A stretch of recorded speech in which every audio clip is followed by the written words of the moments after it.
अब तो डॉक्टर साहब इलेक्शन कमीशन ये कह रहा है जनवरी के लास्ट वीक में हो जाएंगे। तो अगर जनवरी के लास्ट वीक से भी किसी तरह अगर ये इलेक्शन डिले होते हैं तो नून लीग का क्या लाया अमल होगा? नहीं, हमें तो सूट करता है जितनी जल्दी इलेक्शन हो। इस वक्त तो जो पब्लिक मूड है, जो पब्लिक पल्स है, आपने शायद कल परसों का एक सर्वे नहीं देखा। अगर वो सर्वे देखें तो हमें तो कल इलेक्शन हो तो सूट करते हैं, तो हम क्यों उसकी ताखीर में इंटरेस्टेड होंगे? मैं बड़ा क्लियर हूं कि हमें इलेक्शन जितनी जल्दी हो सूट करेंगे, लेकिन ये हम प्रीएम्प्ट कर लें कि जी इलेक्शन जनवरी के एंड में नहीं होंगे। मैंने एक मेन स्ट्रीम पॉलिटिकल पार्टी के हेड का एक बयान बिल्कुल पढ़ा है कि जी उनके हलकों में, जो कि नॉर्दर्न एरियाज की वो बात कर रहे हैं या जहां बर्फबारी होती है उन इलाकों की, तो वहां इलेक्शन जनवरी के एंड में मुमकिन नहीं होंगे। अब ये जो जिम्मेदारी है ये इलेक्शन कमीशन और पाकिस्तान की है कि वो आइन के तहत असेस करें। उन्होंने फ्री एंड फेयर इलेक्शन करवाने हैं, ये उनकी आइनी जिम्मेदारी है। जो सपोर्ट चाहिए वो निगरान हुकूमत की है, हालांकि उसका कोई रोल इलेक्शन कराने में आइन और कानून के तहत कुछ नहीं है।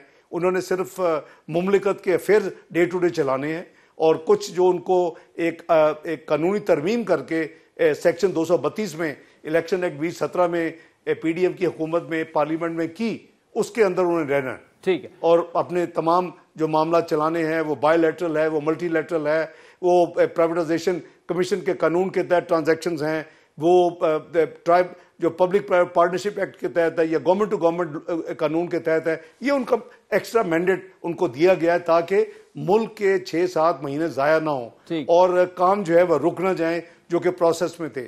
तो मैं समझता हूँ कि मियाँ साहब का ये उनसे गिला किसी का बनता नहीं है कि भाई जी उन्होंने अभी तक, ये एक्सपेक्टेशन नहीं बनती कि उन्होंने अभी तक इलेक्शन की तारीख का बात नहीं की। और नेचुरली जो इतनी पब्लिक पल्स है और जो मोबिलाइजेशन है लाखों लोगों की, जो कि अनप्रेसिडेंटेड है पाकिस्तान की तारीख में, मीनार पाकिस्तान का ये एक नया रिकॉर्ड कायम हुआ है। जितनी दुनिया मोटरवेज पे थी, जितनी दुनिया इर्द गिर्द थी, जितनी दुनिया लाहौर में थी, जितनी दुनिया पंडाल में थी, इसने पाकिस्तान के तारीख के तमाम जलसों को मीनार पाकिस्तान में या अदरवाइज उसको पीछे छोड़ के एक नई तारीख और एक रिकॉर्ड कायम कर दी है। तो हमें तो सूट करते हैं इलेक्शन जब मर्जी हो जाए, जितनी जल्दी हो। डॉक्टर साहब आखिरी चंद मिनट मेरे पास रहते हैं, एक आखिरी पॉलिटिकल सवाल, फिर मईशत पर आऊंगा आखिर में, कि एक तो साबिक वजीर आजम शाहिद खाकान अबाई साहब जलसे भी नहीं गए, क्या वो अब भी नून लीग का प्रीटी मच हिस्सा हैं? देखिए, शाहिद खाकान अबाई साहब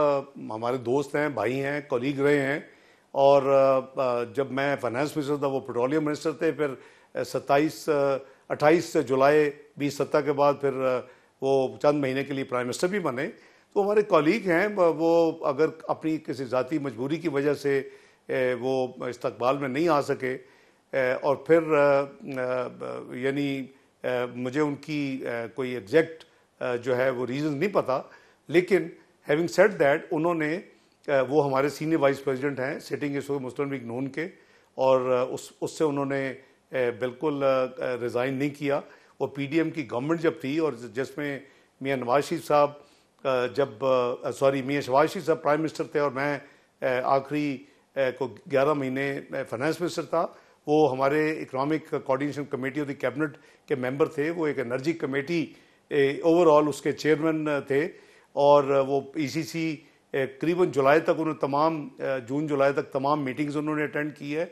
वो तमाम फैसलों के उसमें वो उसके मेंबर थे, उसके हिस्सेदार हैं। तो मुझे कोई क्लैरिटी नहीं है कि उनका वे फॉरवर्ड क्या है। मैं भी कुछ खबरें पढ़ी हैं, लेकिन वो एज ऑफ टुडे मेरी जो इन्फॉर्मेशन है वो सीनियर वाइस प्रेसिडेंट मुस्लिम लीग नून है। 2 ही हमारे सीनियर वाइस प्रेसिडेंट हैं। वो एक मरियम नवाज साहिबा है, वो चीफ ऑर्गेनाइजर भी उनको बनाया है और सीनियर वाइस प्रेसिडेंट भी हैं, और दूसरे शाहिद खाकान अबाई साहब सीनियर वाइस प्रेसिडेंट हैं।